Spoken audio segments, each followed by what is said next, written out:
তুমি তো আমার বুড়ো ছাত্র। বুড়ো। হ্যাঁ, আমার এত ছাত্র আছে, তুমি সবথেকে বুড়ো। আমি তোমাকে এই কারণে প্রশ্ন করব যে আমার পরে আমার গ্রুপটা তুমি টিকিয়ে রাখতে পারবে কিনা, তোমার কত ক্ষমতা হয়েছে, পারবে?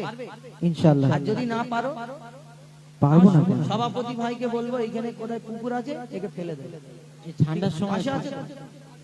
বাহ, মাশাআল্লাহ, একদম ফেলে দেবে। এই ঠান্ডার সময়, হ্যাঁ, ঠান্ডার সময় পুকুরে।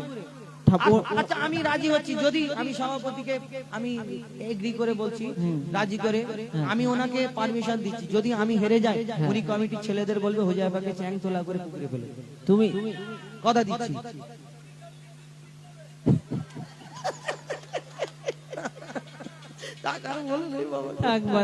চলো, আমি তোমাকে প্রশ্ন করবো। হ্যাঁ, করো। শাকির ভাই কি করবো উত্তর না দিতে পারলে? শুধু হাসতে বলে ফাইন করবো? করো। আচ্ছা ঠিক আছে, হালকা করে ফাইন করি। শোনো, বেশি কথা বলে লাভ নেই, গজল শুনি। প্রশ্ন করি তোমার, তার জবাব দাও আমার। প্রশ্ন করি তোমার, তার জবাব দাও আমার। না যদি দাও জবাব, করব ফাইন তোমার। অল্প টাকা ফাইন করো। আমার উপরে ভরসা আছে তো? ভরসা আছে, আমি জিতবো। একবার মাঝে মধ্যে তাকবীর দেওয়া যাবে, যেন একটু ভয় করে। তাকবীর তো নারী তাকবীর। এনাদের বলছি, এনারা দিচ্ছে, ওনারা হাসছে, মনে হয়ে যায় হেরে যাবে। প্রশ্ন করি তোমার, তার জবাব দাও আমার। প্রশ্ন করি তোমার, তার জবাব দাও আমার। না যদি দাও জবাব, করব ফাইন তোমার। প্রশ্ন করবো? করো, কিন্তু একটু অল্প করে ফাইন করো। তোমার কাছে অনেক টাকা, আমার কাছে নেই। তুমি নামাজ পড়ো তো? হ্যাঁ। কেমন কেমন? নামাজ পড়তে হবে, প্রথমে নিয়াত করতে হবে, তারপরে সানা পড়ার পরে, সূরা কিরাত পড়ার পরে রুকু সিজদা বৈঠক, তারপর সালাত করো। তাহলে প্রশ্নটা ভালো করে মন দিয়ে শোনো। নামাজ পড়ো কি করে? রুকু সিজদা করো। তাহলে মন দিয়ে প্রশ্ন শোনো, দেখছো? দেখো, জানাজার রুকু আর সিজদা ওই কেন নাই? জানাজা পড়ো কেমন কেমন? জানাজা যেরকম পড়তে হয়। হ্যাঁ, তাহলে যদি ইমাম সাহেব জানাজার সময়টাকে জানাজার নামাজ শুরু হবে, চলে আসো, ওই নামাজ পড়লে যদি রুকু সিজদা করো, তাহলে জানাজার নামাজ পড়ার সময় কেন রুকু সিজদা করো? কেন? জানাজার রুকু আর সিজদা ওই কেন নাই? জানাজার রুকু আর সিজদা ওই কেন নাই? উত্তর কেমন দাও তুমি, দেখতে আজ আমি চাই। জানাজার রুকু আর সিজদা ওই কেন নাই? উত্তর কেমন দাও তুমি, দেখতে আজ আমি চাই। উত্তর যদি না পারো, বুঝবো তুমি বেকার। উত্তর যদি না পারো, বুঝবো তুমি বেকার। না যদি দাও জবাব, করব ফাইন তোমার। ঠিক আছে, তুমি প্রশ্ন করলে জানাজায় রুকু সিজদা নাই কেন, ঠিক আছে? আমি উত্তর দেব ইনশাআল্লাহ। একবার তাকবীর দেওয়া যাবে? হ্যাঁ। আর যারা আমার উপরে ভরসা আছে, আমার লোক, ওর বেলায় দিলে হবে। হয় আমার দাও, নালে ওর দাও। না না, ও বললে হবে, হয় আমার নাই, দুদিকে দু নৌকায় পা দিলে হবে। আমার দিকে থাকো, নাই ওর দিকে থাকো। জোর করে তুমি দর্শক নিয়ে নেবে। শোনো, একবার তাকবীর দাও, নারায়ে তাকবীর। দেখো, শোনো উত্তরটা শোনো। তুমি বললে জানাজায় রুকু সিজদা নাই কেন? সুরে সুরে বলবো না, এমনি বলে দাও। কেন, আমি কি কথা বলে বলি? আচ্ছা ঠিক আছে, শোনো। মাইয়া তেরি সামনে সিজদা যদি করা হয়, হ্যাঁ, মাইয়া তেরি সামনে সিজদা যদি করা হয়, সেই মাইয়া তেরি সাথে খোদার শিরক হয়ে যায়। বুঝতে পারছো? মাইয়া তেরি সামনে সিজদা যদি করা হয়, সেই মাইয়া তেরি সাথে খোদার শিরক হয়ে যায়। রুকু ও সিজদার আল্লাহ শুধু হকদার। রুকু ও সিজদার আল্লাহ শুধু হকদার। দিলাম জবাব তোমার, দাও ফাইনি আজ আমার। তাকবীর দাও তো, নারায়ে তাকবীর। দেখো, দিলাম জবাব তোমায়, আর টাকার দিকে এরকম করে চেয়ে আছে। ফাইন তো আমি টাকার দিকে চেয়ে থাকার কি দরকার? কি জ্বালায় পড়েছি বলো দেখি। আচ্ছা ঠিক আছে, খেলা তো শেষ হয়নি। আচ্ছা, তুমি বললে রুকু সিজদার হক শুধু আল্লাহ, আল্লাহ ছাড়া কাউকে সিজদা করা যাবে না। তাই মাইয়াতের জানাজার নামাজে মাইয়াতকে সামনে রাখা হয়। রুকু সিজদা করলে মাইয়াতকে সিজদা করা হবে, তাই শিরক হয়ে যাবে। একদম ভালো উত্তর দিও।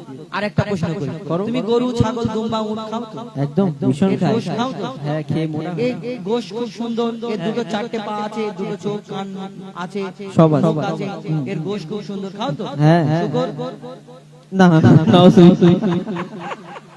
শুকর বলছি বলো, চলো ওর গোশ যদি ভালো হয়, আর শুকরের চর্বি দেখবে যে গোশ দোকানে বিক্রি হয় এরকম 1.5 ইঞ্চি মোটা চর্বি শুকরের, শুয়োরের চর্বি 1.5 ইঞ্চি মোটা। আবার অনেক মা বোনেরা আছে মুফতি সাহেব বলে শুয়োরের নাম নিলে নাকি 41 দিন নাপাক হয়ে যাবে, তাও 41 দিন না, আবার কে বলেছে গো? কোরআন শরীফে শুয়োরের নাম আছে আরবি ভাষা, তাহলে ওই জায়গাটা তোমরা যদি বুঝতে পারো খিঞ্জি, এই শুয়োরের নাম যদি বাবা গো শুয়োরের নাম নেই, তাহলে ওই জায়গাটায় গিয়ে পুকুরের ধারে কোরআন শরীফ নিয়ে চলে যেতে হবে। যে ওই নামটা বললো তাক করে পুকুরে নাম মেরে আবার গোসল গোসল করে এবারে পড়তে যেতে হবে। এরকম করতে হবে তো, তাহলে এরকম ভাববেন না তো। শুয়োর হারাম, কিন্তু কেন হারাম শোনো, তোমাকে প্রশ্ন করি, লিখছে দেখো। দুম্বা ছাগল উট গরু ধর্মে হালাল জানি, দুম্বা ছাগল উট গরু ধর্মে হালাল জানি, শুকর কেন হয় হারাম তার জবাব দাও তুমি। দুম্বা ছাগল উট গরু ধর্মে হালাল জানি, শুকর কেন হয় হারাম তার জবাব দাও তুমি।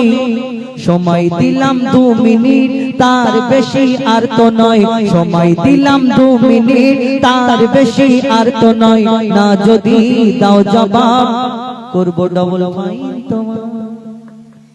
যাই হোক, একটু হার্ড প্রশ্ন হয়ে গেল না? হাট না কাট, তুমি বলো। তুমি প্রশ্ন করলে দুম্বা ছাগল উট গরু যায়, কিন্তু শুকর হারাম কেন? একবার চেষ্টা করি নাকি? হ্যাঁ করবো চেষ্টা। চেষ্টা আজকের হাত জিতের ব্যাপার। আচ্ছা ঠিক আছে, একবার তাকবীর দাও তো, নারাই তাকবীর। ঠিক আছে, উত্তরটা তাহলে শোনো। তার মানে এনাদের ভাষা যে হয়ে যাবে। হ্যাঁ শোনো। শুকর হলো আমার এই যে কটা ইউটিউবার আছে আমার সাগরে এনারা সাগরে এই গরুওয়ালা ভাই ইট মারবো, এইদিকে দেখো আমি হেরে যাচ্ছি আর এদিকে তোমরা গল্প করছো। আমার সাগরে এইগুলো যে কটা ইউটিউবার আছে আমাদের এখানে, তো এই 2-3 জনকে চিনি নি, যেন মদিনার পানি আছে, আছে গরুওয়ালা ভাই আছে, আমাদের গিরিল ভাই ঘুমোচ্ছে, হ্যাঁ গাইন টিভি ওই আমি ভালোবেসে গরুওয়ালা ভাই বলি। তো এই যে এরা যদি তাকবীর দেয় তোমার এই সব চাপ চলে যাবে, দেবে তো? আমার বেলায় একবার জোরে তাকবীর দাও, নারী তাকবীর। একবার মানবজাতির ব্যাপার বলো। খিদে লেগেছে দেখি তোমার ওই রোলের আওয়াজ হচ্ছে, বুঝতে পারি যে ওনার বড্ড খিদে লাগে, আর এই যদি কোনো জায়গায় রোলের টিং টিং করে আওয়াজ হয়, কোন তিন আওয়াজ হয় থাকতে পারে না। তাহলে উত্তরটা শোনো। তুমি বললে দুম্বা উট ছাগল ইসলামে যায়, শুকর হারাম কেন? তাহলে শোনো মন দিয়ে। শুকর হলো প্রাণঘাতী সব রোগের ভান্ডার, শুনছো তো? হ্যাঁ শুকর হলো প্রাণঘাতী সব রোগের ভান্ডার, শুকরের গোশতে তৈরি হয় ক্যান্সার। রাসূল পাক সাল্লাল্লাহু আলাইহি সাল্লাম বললেন, উম্মতে মুহাম্মাদির জন্য যেটা খেলে ক্ষতি হবে সেটা হারাম। শোনো তাহলে। শুকর হলো প্রাণঘাতী সব রোগের ভান্ডার, শুকরের গোশতে তৈরি হয় ক্যান্সার। চরিত্রহীন এই পশু এর জোড়া নাই গো আর, চরিত্রহীন এই পশু এর জোড়া নাই গো আর। দিলাম জবাব তোমার, দাও পাইনি আজ আমার। একবার তাকবীর দাও, নারে তাকবীর। দেখো আওয়াজ দেখো। তোমার আগে আল্লাহু আকবার বলছে, মানে হো যায় পা হেরে যাবে, একদম কনফিডেন্ট। তোমরা কি মনে করো হেরে যাবো? চেষ্টা করবে একটু। আমার মাইকোলা ভাই ওই তো টুনটুন করে একটা আওয়াজ করো, আওয়াজ করো। শোনো ওইদিকে আমার সাপোর্টার আছে, আওয়াজ করবে খালি। শোনো তুমি বললে উত্তর দিয়েছে শুকর ক্যান্সার হয়, শুকরের গোশতে আমার নবী মানা করেছে, তাই শুকরের গোশ খাওয়া হারাম। তাহলে খেলা শেষ। খেলা শেষ না, খেলা শুরু হবে। শুরু হবে বলতে এবার আমি তোমার একটু প্রশ্ন করব। আমাকে? হ্যাঁ আচ্ছা ঠিক আছে, দেখি বলো পারবে তো নাকি? যদি না পারি আচ্ছা সভাপতি ভাইকে সাক্ষী রাখছি। আচ্ছা আচ্ছা ঠিক আছে, সভাপতি ভাই শুধু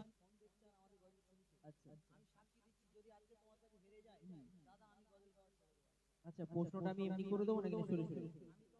আচ্ছা ঠিক আছে, শোনো। মোরা মাঝে ইসলামে খাওয়া যে নয় হারাম, না নয় হারাম বলছি, নয়।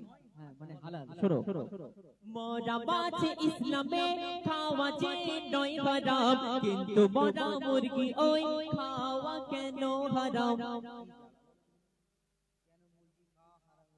শোনো প্রশ্নটা মন দিয়ে এখনো শেষ হয়নি। শোনো মোরা বাঁচে ইসলামে খাওয়া যে নয় হারাম, কিন্তু মরা মুরগি ওই খাওয়া কেন হারাম? আশা রাখি এর জবাব দেবে সঠিক আমার, আশা রাখি এর জবাব দেবে সঠিক আমার। না যদি দাও জবাব করবো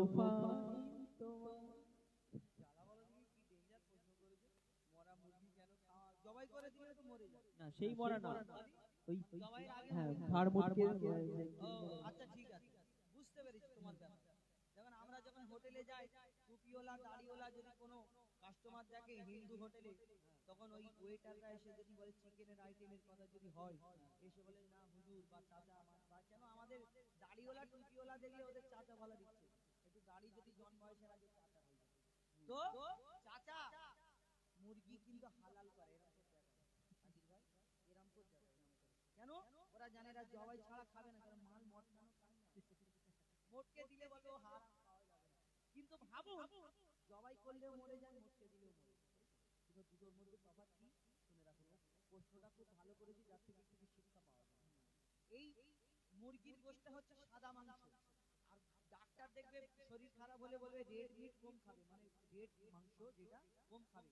এই সাদা মাংসটা এমন একটা জাত, এটা কি হয়, মুরগি যখন মরে যায় যদি আমরা জবাই করে দিই, এর উত্তরটা আমি শুনে তোমাকে বলে দাও। আচ্ছা শোনো, উত্তর তোমাকে দিচ্ছি, শোনো। শোনো ভাই মুরগি ওই যখনই মারা যায়, শোনো ভাই মুরগি ওই যখনই মারা যায়, ওর যত রক্ত সব গোস্ত ওই শুষে নেয়, রক্তে থাকে জীবাণু, গোস্ত দূষিত হয়, যদি জবাই করা হয় রক্ত সব বেরিয়ে যায়। কেন? রক্ত পান হয় হারাম, রক্ত পান হয় হারাম, এই যে হুকুম খোদার, রক্ত পান হয় হারাম। রক্তপান হারাম জানো তো? রক্তপান হয় হারাম, এই যে হুকুম খোদার। দিলাম জবাব তোমায়, কি করবে বলো এখন আমার? জবাবটা একটু আরেকটু ক্লিয়ার করো। বুঝতে পারেন বাংলা, হ্যাঁ বাংলায় বলি। বলো এই যে আমরা মরা মুরগি কেন খাইনি একটু ক্লিয়ার বলি। অনেকজনা দোকানে গর্দান মটকে দেয়, কিন্তু এই যে জবাইটা কেন করা হয় শুনে রাখুন। এই যে সাদা মাংস যেটা বললাম, লাল মাংসতে ক্ষতি, সাদা মাংস মুরগির মাংসটা এমন একটা জাত শুকনো টাইপের, এতে ক্ষতি কম।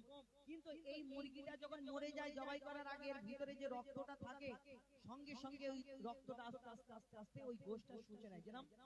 যেমন স্পঞ্জ পানির মধ্যে দিলে স্পঞ্জে পানিটা টেনে নেয়, ওই গোশটা রক্তটা আস্তে আস্তে শুষে নেয়। ওই মরা মুরগিটাকে খালপোষ করে যদি আমরা সেই ভালো করে টুকরো টুকরো করে সাবান দিয়ে ভালো করে ঘষে ঘষে ধুয়ে রান্না করি, তবুও ওই গোশটার ভিতরে রক্তগুলো জমাট রয়ে যায়। আর সেই গোশটা রান্না করে খেলে গোশের সঙ্গে রক্তটা আমাদের পেটে যায়, তাই আমাদের জন্য ওই গোশটা হারাম। মাশাআল্লাহ মাশাআল্লাহ, খুব আর সুন্দর। যদি জবাই করে দেওয়া হয়, ওই রক্তটা আস্তে আস্তে বেরিয়ে যায়, আমাদের জন্য কোনো ক্ষতি হয় না। মাশাআল্লাহ ভালো। আর প্রশ্ন আছে?